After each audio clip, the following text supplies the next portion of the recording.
ధర్మ గారు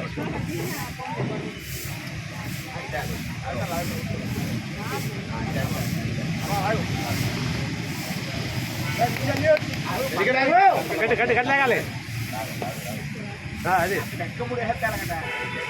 వచ్చేది గారు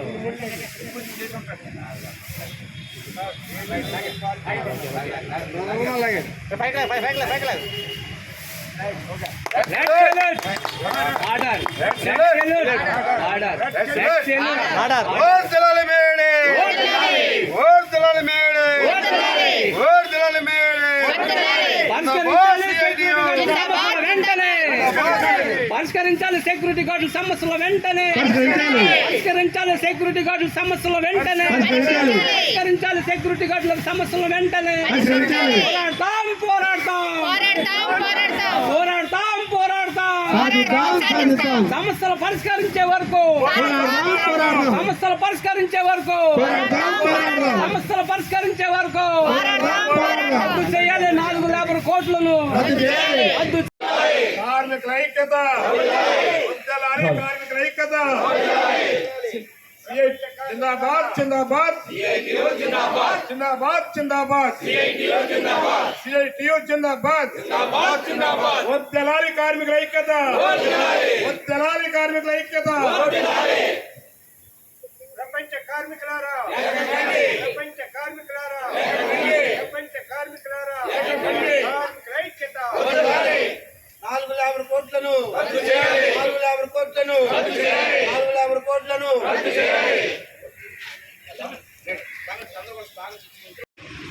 7 కార్మికుల్ని జైల్లో నిర్బంధించారు. 7లో 4 ఉరి తీశారు. 3 యావజ్జీవ కారాగార శిక్ష 14 సంవత్సరాలు జైలు శిక్ష చేశారు. ఆ ఉరి శిక్ష తీయబడిన కార్మికులు పార్సన్స్, స్పైస్, ఫిషర్, ఏంగిల్స్ వాళ్ళ పేర్లు అవి. అనేక దేశాల్లో కార్మికులు 8 గంటల కోసం పోరాడారు. 8 గంటల కోసం పోరాడారంటే అర్థం ఏంటి? అంతకంటే ఎక్కువ గంటలు పనిచేశారని అర్థం. 18 గంటలు, 16 గంటలు, 12 గంటలు, 10 గంటలు, 8 గంటలు. ఒకేసారి 8 గంటలు రాలేదు. సూర్యోదయానికి ముందే పనిలోకి వెళ్ళిపోవడం కార్మికులు, సూర్యాస్తమయం అయిన తర్వాత రాత్రి ఇంటికి రావడం. మరి పిల్లలు ఎలా మెలుగుకుంటారు? కాబట్టి తల్లిదండ్రులు చూసుకునే అవకాశం ఎక్కువగా పిల్లలకే ఉండేది కాదు. వీళ్ళు మాత్రం పనిలోంచి వచ్చిన తర్వాత నిద్రపోయిన పిల్లలను చూసుకుని సంతోషపడే పరిస్థితిలో. అదే రకంగా చాలామంది ఆడ మగ పనికి వెళ్ళినప్పుడు బిడ్డలు చూడాలి కదా. ఆ బిడ్డలు ఏడుస్తూ ఉంటే పని మానేసి పాలు ఇవ్వాల్సిన పరిస్థితి వస్తే పెట్టుబడిదారులు ఊరుకోరు. కాబట్టి నిద్రపోయిన పిల్లలు లేకుండా నల్ల మందు పెట్టేసిన రోజులు కూడా ఉన్నాయి. పిల్లలకు మందు పెడితే మళ్ళీ ఎక్కువసేపు లేకుండా ఉంటారని. అంత దారుణమైన పరిస్థితులు కార్మికులు అనుభవించారు పెట్టుబడిదారుల సంపద పోగు పెట్టడానికి.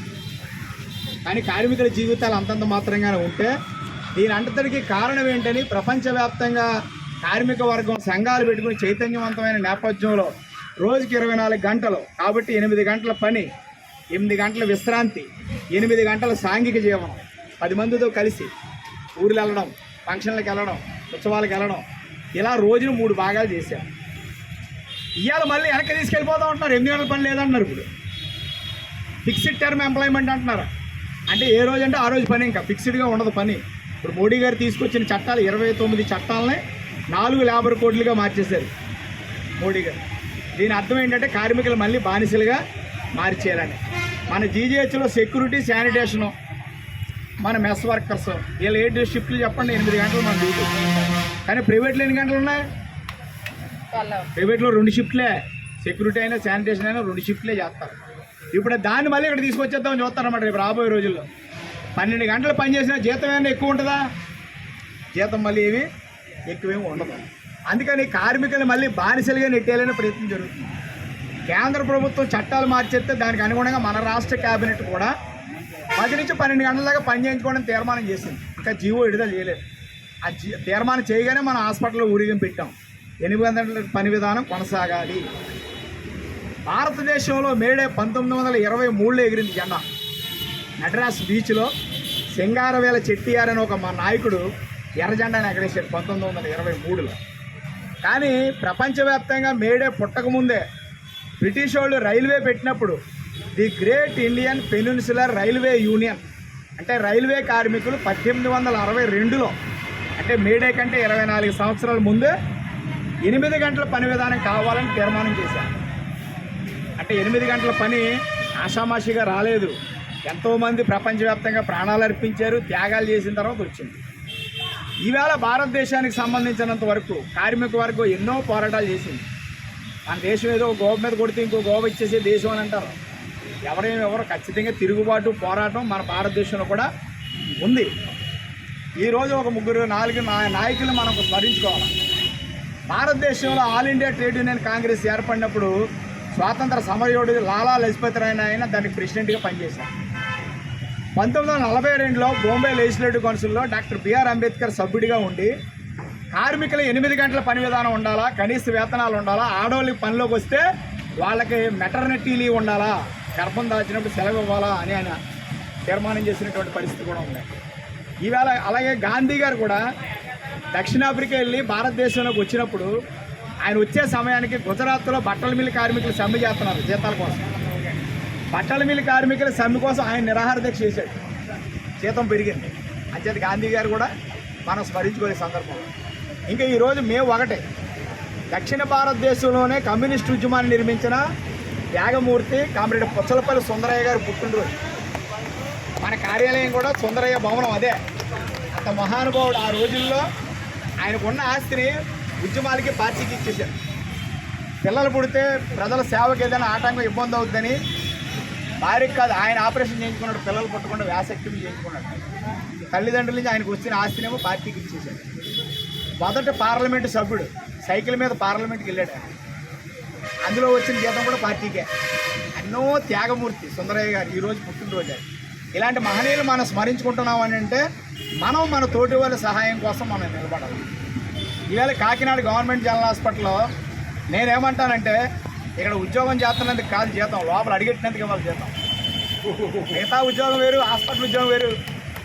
ఇక్కడ అనేక మంది రోగాల మధ్యన పనిచేయడానికి మనం ప్రాణ త్యాగం చేసి వచ్చాం. కోవిడ్లో ఏ హాస్పిటల్ పనిచేసింది?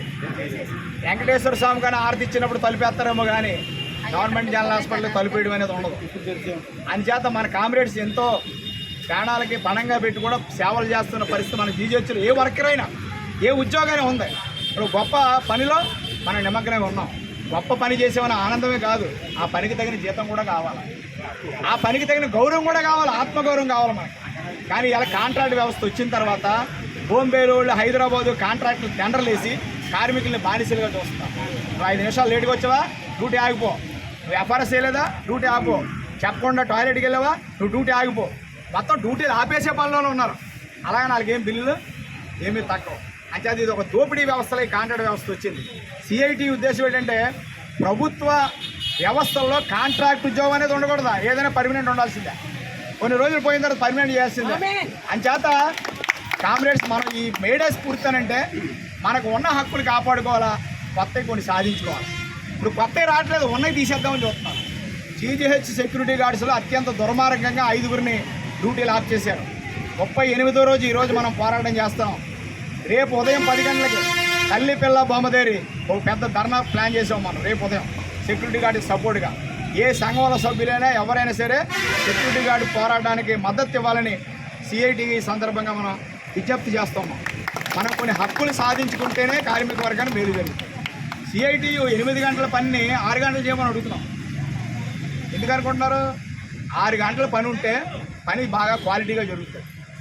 30 మంది పని చేసేదారు 40 మంది పని చేస్తారు, అంతే కదా. 3 షిఫ్ట్లకి 30 మంది అంటే రోజు 4 షిఫ్ట్లు అయింది అనుకోండి, ఎంతమంది అవుతారు? 40. అంటే కొత్తగా 10 మందికి పని దొరుకుతుంది. కొత్తగా 10 మందికి పని దొరికింది అనుకోండి, ఈ 10 మంది మార్కెట్లో సరుకులు కొంటారా? కొంటారు కదా. మార్కెట్లో సరుకులు బాగా కొంటే సరుకులు తయారు చేయాల్సిన అవసరం పెరుగుతుందా లేదా? సరుకులు బాగా తయారు చేసి వస్తే తయారు చేయని కంపెనీలు పెట్టాలా వద్దా? కంపెనీలు బాగా పెడితే అందులో మళ్ళీ కొంతమందికి ఉద్యోగాలు వస్తా లేదా? ఇదంతా ఒక సైన్ సర్కిల్. కానీ కార్మికుడు ఉద్యోగాలను తీసారనుకోండి, అప్పుడు ఏమవుద్ది? సరుకులు కొనడం తగ్గిపోతుంది, సరుకులు వేయించుకోవడం తగ్గిపోతుంది, ఉత్పత్తి తగ్గిపోతుంది, కంపెనీలో కార్మికులు బయటకు తీసేస్తారు. అందుకని మనం సిఐటి తరఫున దేశ అభివృద్ధి జరగాలంటే కార్మికులే వాళ్ళ యొక్క బతుకు తెరువు బాగుండాలా, అందరికీ పని ఉండాలా, పనికి తగిన జీతం ఉండాలా, శ్రమకి తగిన గుర్తింపు ఉండాలని సిఐటిగా మనం డిమాండ్ చేస్తున్నాం. మేడే సందర్భంగా కార్మిక వర్గాన్ని ఈ రకమని పిలిపిస్తున్నాం. ఎవరికి అన్యాయం